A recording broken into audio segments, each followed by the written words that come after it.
Hello, मी आहे सोनाली गावित. माझ्या mini ब्लॉगमध्ये तुमचं खूप खूप स्वागत आहे.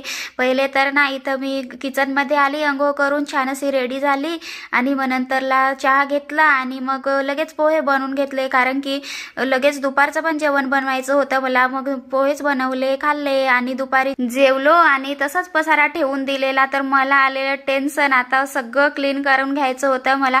मग सगळं किचन क्लीन करून आणि कपडे पण सुकलेले होते ते घेऊन आले आणि त्याच्या घड्या करत बसलेली.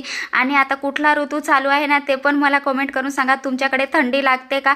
मला घरात थंडी लागते आणि बाहेर गेल्यावर ना गरम होतं, असं होतं माझ्यासोबत.